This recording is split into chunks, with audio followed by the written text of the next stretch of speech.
No, si quieres termina y te pregunto. Por favor, Adrián, Ah, pregúntanos. Ya sabes, a mí me encanta la filosofía y estoy habilitada. sí, era nada más de lo que estábamos hablando bueno, son dos preguntas. La primera es si puedes explicar un poco más la diferencia entre óntico y ontológico. Y la segunda, que es una duda que me surgió cuando dijiste lo de Tauma, Ajá. eh, ¿qué relación tiene este asombro con la imaginación? Y ya con Descartes, que habla de bueno, que en el discurso del método habla que todos partimos de un sentido común, pero el sentido común pues nunca lo explica, no es un presupuesto, pero ¿qué sería? Sí. Nada más eso. Gracias. Gracias a ti, Adrián. Bueno, vamos primero a la diferencia entre ontológico y óntico. Eso está digamos, muy trabajado por Heidegger. Eh, eh, Dentro de Heidegger voy a explicar cuál es la diferencia. Lo óntico corresponde a lo que es decir, al presente, a las cosas actuales. Y ahí pues estaría lo tangible, las cosas materiales son ónticas, porque ahí podemos pensar en el todo de ti aristotélico, esto es, está en presente, ¿no?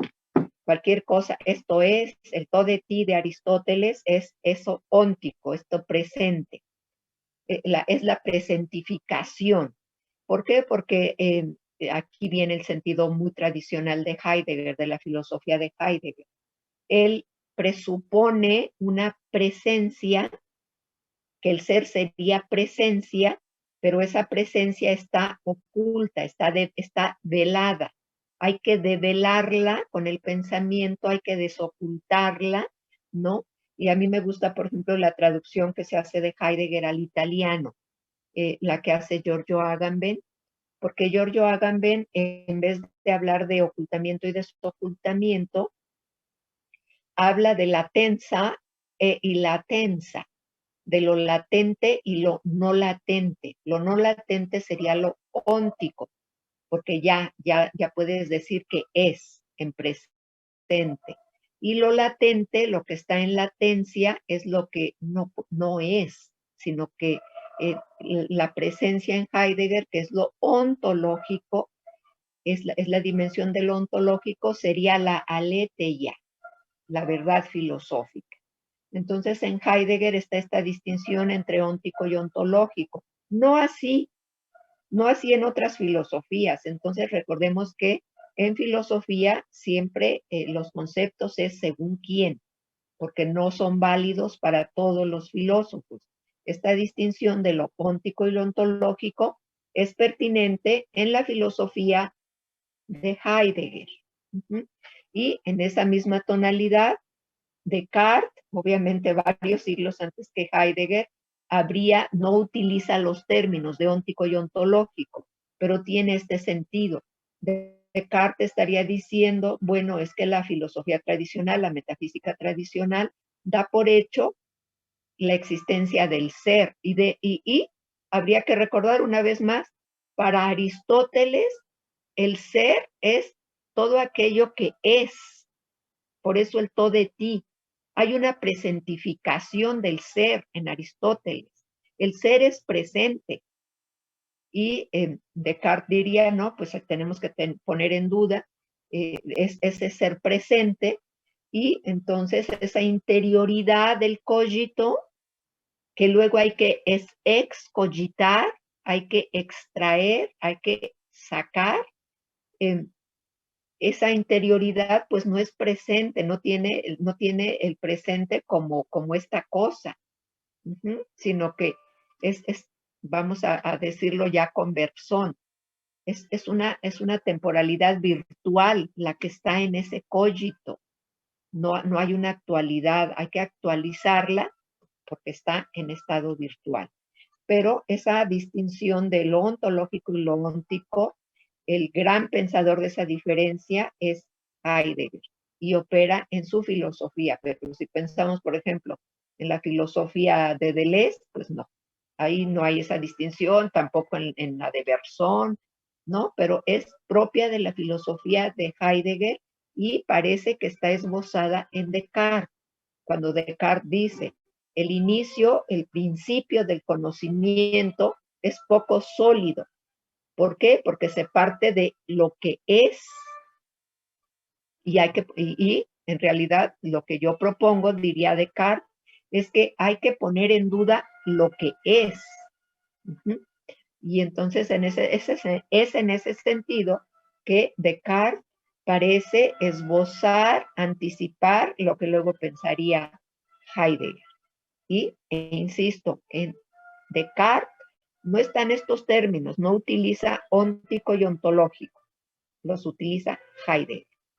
Ahora en la cuestión del trauma, ¿cuál es la relación entre la imaginación y el asombro? Bueno, yo creo que el asombro es inseparable de la imaginación, pero la imaginación, como todos los conceptos, ha recibido diferentes tratamientos, diferentes significaciones. Desde pensar que la imaginación es una cuestión que interrumpe, que molesta, que perturba, que obstaculiza al buen sentido, en el caso cartesiano, que obstaculiza al buen sentido o al sentido común. El buen sentido es platónico, el sentido común es cartesiano, que obstaculiza el recto pensar. Entonces, la imaginación se ve como un estorbo. Es que aquí vendría depende de cómo estemos concibiendo la imaginación. A mí la concepción que más me gusta de la imaginación es la de Bachelard. Bachelard dice, la imaginación no es la facultad de crear ilusiones, de crear imágenes sin un fundamento real. Dice Bachelard, la imaginación es más bien la potencia para deformar las percepciones que nos son entregadas por la percepción objetiva. Entonces, la imaginación sería una potencia que crearía un pensamiento que no necesariamente es vacío de contenido empírico, sino que va mucho más allá de los contenidos empíricos. Y entonces el asombro creo que va necesariamente en relación con la imaginación. En el ejemplo del niño, cuando a un niño se le pregunta, ¿qué crees que es esto?, va a echar mano de sus saberes, de sus experiencias, pero también de la imaginación. Entonces, la imaginación, como la concibe Bachelard, es una potencia creativa, es creante, la imaginación es creante. Y en esa medida, la imaginación, pues no va a ser un obstáculo para el pensar. Y nos vamos a sorprender porque en Descartes, pensar incluye imaginar. La imaginación no es un obstáculo en Descartes, sino que pensar, dentro del pensar está el imaginar. Entonces sí le concede, Descartes le concede esta potencialidad creante a la imaginación. ¿Contesté, Adrián? Sí, muchas gracias. Es que Heidegger no lo he leído y entonces me quedó la duda. Y sobre la imaginación, pues me quedé pensando que si es esta cuestión de ruptura lo que ya es, pues lo primero que vendría, bueno, al menos para mí sería la imaginación como primera forma de pensamiento, ¿no? Como para tratar de cerrar pues esa duda, que es la que potencia el pensamiento. Entonces por eso me surgió. Y Sí. me lo engarcé con el buen sentido, con el sentido, sí es sentido común, con el buen sentido, pues porque dice, bueno, partimos desde ahí, ¿no? Entonces, pero sí, muchas gracias. Gracias a ti, Adrián. Ahorita, Cam, por favor. Sí, justo hubo algo que me hizo ruido con respecto a esto del método científico, porque creo que al menos me parece que es incompatible con la forma en la que lo plantea Agustín de Hipona, y considerando que la forma en la que lo plantea Agustín de Hipona es inspiración para cómo lo plantea Descartes, justo me parece incompatible, porque el método científico nos dice que vamos a llegar a es algo que se está renovando, el conocimiento científico está renovando constantemente, ¿no? Pero siento que tiene más como una concepción de una respuesta final o como de un punto final, pero precisamente la forma en la que lo plantea la cuestión del pensamiento y el ser Agustín de Hipona es, si dejamos de pensar, entonces dejamos de ser. Estamos en una constante duda y es la única forma en la que sabemos que existimos. Entonces, la única forma de llegar a un punto final del conocimiento y de la duda sería dejar de existir y por lo tanto la muerte. Exactamente. Sí, tienes toda la razón, Cami. Claro, digamos, las afinidades entre Agustín y Descartes son simplemente que Agustín pensó el cogito, pensó esa interioridad, pero todo lo demás, ya Descartes toma la ruta de la cientificidad, que no está en Agustín de Hipona. De hecho, muchos científicos incluso dicen que era mucho más interesante la ciencia antigua, que no excluía la intuición y que permitía todas estas cuestiones vivas, que la ciencia newtoniana, que es más dura, más rígida, más puntual, más apodíctica. Pero ya en Descartes está ese instinto de buscar, esa voluntad de buscar una cientificidad en el conocimiento, ese carácter de una certeza basada en la claridad y en la distinción, que no está en Agustín. Agustín piensa esa interioridad y justamente cuando yo les decía hace una semana, Agustín, su religiosidad es más mística que católica, porque él vive a Dios en la interioridad. Él concibe y experimenta un Dios vivo, un Dios que lo habita. Y ese pues no es un pensamiento católico ortodoxo. Entonces esa flama que tiene en el corazón, Agustín, es en la interioridad, digamos que el dato de dudar ya está, digamos, tan divinizado que la duda sería su conexión con la existencia, porque tiene una vida ya divina, pero el dudar le está enseñando, le está indicando que sigue en la existencia, que sigue respirando. Es un sentido incluso poético en Agustín, es un sentido poético que no está en Descartes. Descartes se pierde. Yo por eso decía, bueno, es el triste derrotero que va a tomar la filosofía con esa frialdad de las matemáticas y de la geometría, que son ciencias maravillosas, pero que no puedes regular toda la vida con esos parámetros, como se quiere con la modernidad filosófica. ¿Quieres decir algo más? Sí, sí, justo es que Por con favor. esto de Agustín y su relación, la forma en la que relaciona la duda con la existencia, me recuerda a su postura contra el maniqueísmo,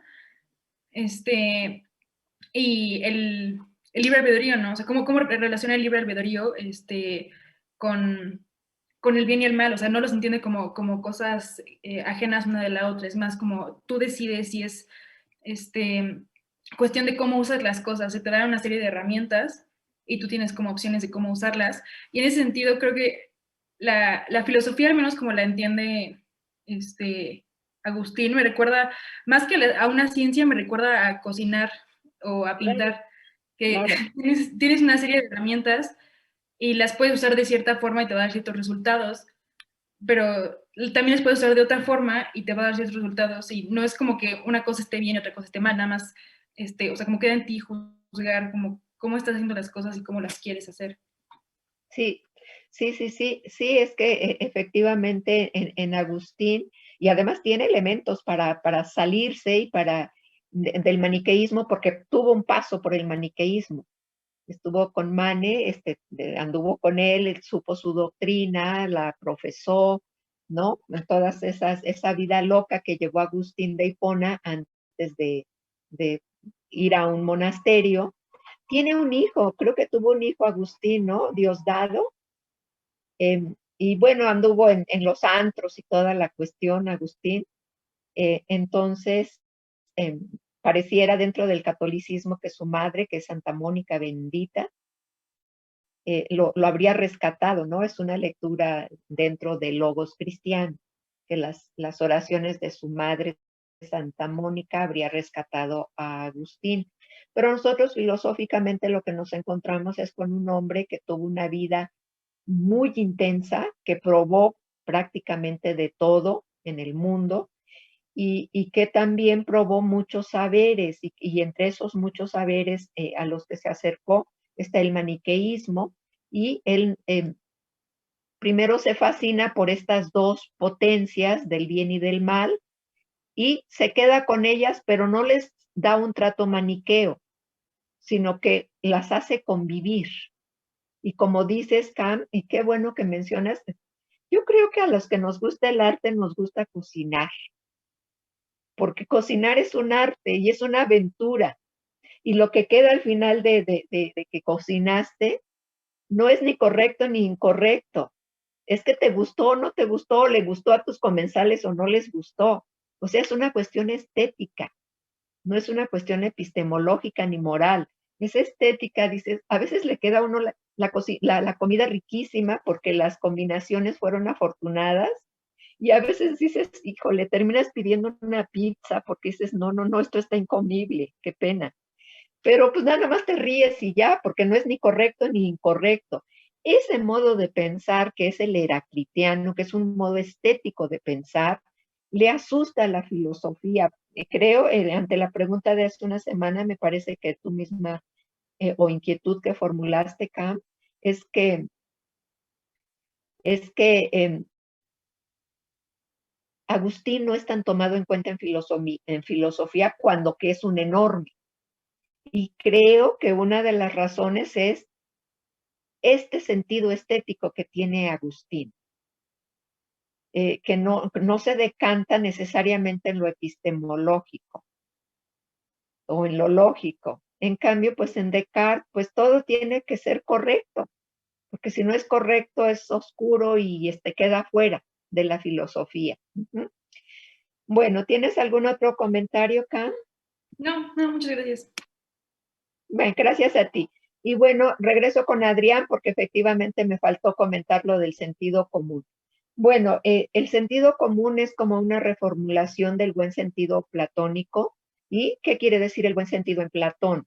El buen sentido en Platón quiere decir que las ideas son unívocas, que las ideas tienen un solo sentido.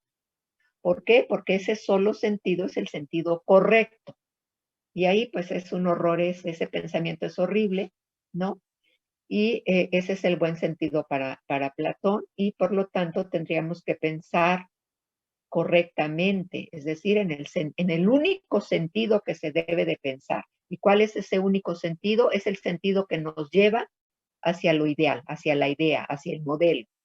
Si nuestros pensamientos no están orientados hacia el modelo, pues estamos en el mundo de la doxa, estamos en la opinión. Y esa cuestión que tienen los antiguos de, ay, el horror que le tenían a la doxa, el horror a la opinión. En el caso de Descartes, el sentido común no es como coloquialmente se utiliza. Las personas dicen, ay, es que hazlo por sentido común. Y pues uno tendría que decir, pues el sentido común es el menos común de los sentidos, porque cada quien tiene su propio sentido común, cada quien cree que es adecuado hacer las cosas como las estás haciendo y crees que eso es es el sentido común. Y ahí pues habríamos de pensar en los sofistas, en Protágoras, pareciera que todo que yo soy la medida de todas las cosas, que cada persona, cada individuo es la medida de todo el mundo. Ese es el sentido común en sentido coloquial, en sentido no filosófico, que a la gente le gusta mucho hablar del sentido común. Luego, pues yo soy de provincia, ¿no? En un rancho en Jalisco y ya nos llevaron a Guadalajara, pero en los ranchos se utilizaba mucho ese regaño. ¿Qué no tiene sentido común? Y yo pues, yo así como hagan de cuenta, como un Mozart de la filosofía. A los 6 años me subí a un árbol de aguacate, que son enormes, y hasta el techo del árbol, hasta arriba, ahí viendo las nubes. Ese era el sentido común. ¿Qué ese era el sentido común? Porque el regaño nada más llegaba así, pero nunca te explicaban qué era el sentido común. En sentido filosófico, para Descartes, el sentido común sería este sentido de dudar, que eso nos tendría que, eso es común a todos los seres pensantes, a todas estas cosas que piensan, porque así se define a sí mismo Descartes: soy una cosa que piensa, que para todo pensante es común dudar, porque el dudar es lo que nos define como pensantes. Dudar inmediatamente me afirma como un ser que piensa, como una cosa que piensa. Entonces, ese es el sentido común en Descartes, el hecho de dudar. Es la primera certeza que se desprende de, de este método, ¿no? La primera certeza es que soy una cosa pensante. Y yo les decía hoy al principio que hay una dificultad en el uso del lenguaje. En las meditaciones metafísicas están escritas en latín, y el cogito ergo sum aparece en una sola emisión de voz. No hay coma, no hay cogito, coma, ergo sum, sino que es una sola emisión de voz. Cogito ergo sum. Y aquí, en latín, lo que tenemos es una afirmación ontológica. Esto quiere decir, cogito ergo sum, pienso, existo. No hay coma, no está el luego, no está este enlace lógico. El ergo, si no va precedido de coma, no tiene un carácter lógico. No es pienso por lo tanto, sino que no está, no hay coma. Y cuando lo escribe, es un problema del propio Descartes. Cuando escribe sus meditaciones en francés, le pone coma. Y ahí pues ya nos da esta lectura lógica. En francés escribe je pense, coma, donc, que es el ergo en latín, donc j'existe, o je suis. Ahí mete la coma en francés. Je pense, coma, donc j'existe. Y ahí pues ya cambia todo el sentido. Y entonces aquí el gran dilema será, ¿con qué Descartes nos quedamos? ¿Con el Descartes de las meditaciones metafísicas en latín o con el Descartes de las meditaciones metafísicas en francés? Porque en latín hay una afirmación ontológica, en francés hay una afirmación lógica, hay una inferencia. En francés hay una inferencia. Y pues bueno, eso para los que les encante Descartes, ahí hay un buen motivo para hacer una tesis doctoral. Empezar con una tesis de licenciatura, seguir estudiando a Descartes en esas cositas pequeñísimas y llegar a plantearse ese problema enorme de ese cambio de dimensión. Se traslada del latín, que está en una dimensión ontológica, es decir, que tiene que ver con lo constitutivo del ser, a una dimensión epistemológica, inferencial. Bueno, vamos a otra cuestión de Agustín para ver cómo luego es recogida por Descartes. Dice Agustín, ¿y si te engañas? Bueno, pues si me engaño, existo. Esto da evidencia de existir por la experiencia subjetiva. Esto no se encuentra en el neoplatonismo, porque, bueno, decimos que Agustín lee a Plotino, sí, pero también lee directamente a Platón. Porque, bueno, para Plotino, el alma es un ser divino. El alma constituye la última de las divinidades que viene a este mundo por una inclinación voluntaria. Agustín no se plantea la pregunta, ¿el mundo existe? En cambio, Descartes sí se va a plantear esa pregunta. Por eso se pellizca. ¿Es verdad que existe mi cuerpo? Ahí está esta diferencia también. Todo lo de Plotino es una situación poética, es una situación de tonalidades del alma, esta palabra bellísima que utiliza Klosowski en alemán, esta Stimmung, que es la tonalidad del alma. Agustín se queda en las tonalidades del alma. Descartes se pregunta por la existencia del mundo. Y entonces Agustín dice, si me engaño, quiere decir que aquello que sabía tiene que ser dudado, ¿no? Es esta cuestión. Agustín lo único que quiere conocer es la naturaleza de la interioridad, y ya lo he dicho, porque Dios habita la interioridad para Agustín. Entonces, estudiar a Dios y al alma es estudiar esa interioridad, es estudiar el cogito. El cogito agustiniano es esa interioridad.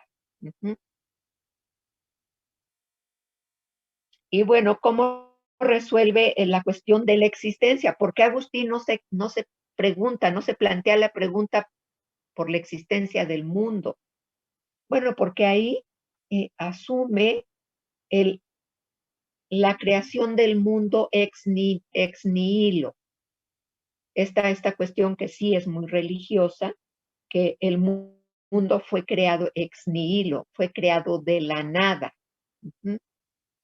Y pues esta es una postura no cientificista. La ciencia no acepta de ninguna manera esta creación ex nihilo. La ciencia incluso dice, nada ha sido creado de nada. Y ahí la primera afirmación de la física, el primer postulado de la física, que es, la materia es eterna. La materia no se gasta, no se acaba, ni nace ni se acaba, simplemente está en un proceso interminable de transformaciones. Es el primer postulado de la física. Y pues esto va en contra de la creencia de que el mundo fue creado ex nihilo. Bueno, ya para la próxima semana le envío los comentarios de la segunda meditación. Por favor, lean la segunda meditación metafísica de Descartes. Yo voy a hacer el escrito en torno a comentarios, comentando la segunda meditación. ¿Por qué? Bueno, porque en esta primera meditación prácticamente está recogiendo la cuarta parte del discurso del método, ¿no? Donde está el proceso de su metodología. Entonces, ahí en el discurso del método, en esta cuarta parte, dice, he notado que en lo tocante a las costumbres, a veces es necesario seguir opiniones inciertas que tomamos como indudables. Y con esto lo que quiere decir es que no nos podemos deshacer de golpe de todas nuestras opiniones. Queriendo descubrir la verdad, debo rechazar como falso aquello en lo que pudiera imaginar alguna duda, hasta que no quedara en mí algo que pudiera ponerse en duda. Resolví fingir que todo lo que había penetrado a mi espíritu no eran más que verdades, no eran más verdaderas que mis ilusiones y sueños. Descubrí que todo era falso y que era necesario que yo, que lo pensaba, fuera alguna cosa. Y observando que esta verdad, que yo necesariamente soy algo, por lo tanto llego a esto que es el tema de la segunda meditación. Yo pienso, luego soy. Cogito ergo sum. Que esto era tan firme y seguro que podía recibirla sin escrúpulo como primer principio de la filosofía que yo buscaba. Entonces aquí ya llegamos a las puertas de esta primera verdad que otra vez respondiendo a Adrián, este es el sentido común. El yo pienso, el cogito es lo común en todo ser pensante. ¿Sí? Pienso, luego existo. Lo es esta verdad lo es por su claridad y distinción. Estas dos nociones son el criterio de verdad. Las cosas que concebimos muy clara y distintamente son necesariamente verdaderas. Y la próxima semana, pues ya comenzamos con qué es lo que entiende Descartes por claro y qué es lo que entiende por distinto, para ir poco a poco comprendiendo lo que nos está diciendo en estas meditaciones. ¿Tienen algún comentario? Queridas, queridos, ¿tienen comentarios? Por favor, Eduardo. Sí, con respecto a la afirmación de pienso, luego existo, ¿es posible decir que se puede existir aun cuando no se está pensando? Porque hay de fondo, por ejemplo, muchas cualidades del pensar, como el dudar, el imaginar, el afirmar, el negar, pero en el preciso momento en el que una persona no está bajo uno de estos estados, aún se puede decir que se está existiendo, aun cuando no se está ligando el pensamiento a este modo de ser. Porque, ¿qué pasa cuando una persona se queda inactiva o receptiva? En ese momento no sostendría Descartes las afirmaciones de que ese sujeto existe. Con Descartes no existe si no piensas. Eres una cosa, devienes esa cosa extensa, esa res extensa. Para ser res inteligible, necesitas justamente pensar. Y esto pues lo acerca muchísimo a la primera vía del poema de Parménides. Sería esta de los pensadores, de los filósofos, cuando no piensas, cuando no se duda, cuando recibes todo, cuando estás así como, sí, sin poner en duda nada, devienes una res extensa y no hay existencia. Es este mecanicismo que va a... devienes un ser autómata, un autómata corporal. Es así de radical Descartes. Por eso esta primera verdad no puede desligarse. Pienso, existo. Es radical. Si no pienso, no existo. Soy una cosa entre las cosas del mundo. Porque la existencia está ligada al pensamiento. Es muy fuerte esto. Sí, gracias. Disculpe, también estoy inscrito en otra clase en seminario optativo. ¿Cree que me podría mandar, ya le envié un mensaje para que me inscriba en el Classroom? Ajá. Sí, bueno, no te inscribí, a veces no me acepta. Por ejemplo, tengo el caso de un chico que se llama Gabriel Acosta, que me pidió que lo inscribiera en estética, pero el sistema no me lo aceptó, pero lo incluí en el WhatsApp. Adrián, ¿me das tu apellido? Sí, Eduardo Peralta. Eduardo. Ay, perdón, Adrián, discúlpame, estoy con Eduardo.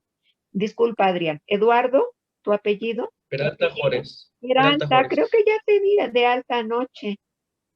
Ya me lo pedí. Es que no he podido inscribir la materia, pero la voy a inscribir en cuanto se abra los cambios. Por eso es que yo creo que no me permitía el acceso al grupo. ¿En el seminario? Sí, seminario optativo. Uy, ahí está bien divertido. Estamos viendo la filosofía de Alicia en el País de las Maravillas. Sí, por eso quise inscribirme. Sí. Bueno, muy bien. Ahorita que terminemos la clase, te inscribo. Trato de inscribirte en plataforma. Si no me lo admite, te incluyo en el WhatsApp. Gracias, profesor. Gracias a ti, Eduardo. ¿Alguien más quiere decir algo? Muchas gracias. Muchas gracias. Nos vemos la próxima semana, que vamos a hablar, lean, si es posible, la segunda meditación, metafísica de Descartes. Yo les pongo en plataforma los elementos que me parecen más destacables y algún comentario. Y vamos a continuar indagando qué es el racionalismo cartesiano. Ahí de manera paralela a las meditaciones, porque todo esto nos va a servir para cuando lleguemos a la introducción a la metafísica de Bergson. Muchas gracias a todos. Cuídense mucho. Gracias, Elvis. Gracias, profesora. Gracias, Sonia. Gracias. Gracias. Que tenga buen día. Gracias igualmente. Buen fin. Hasta pronto, gracias. Hasta luego.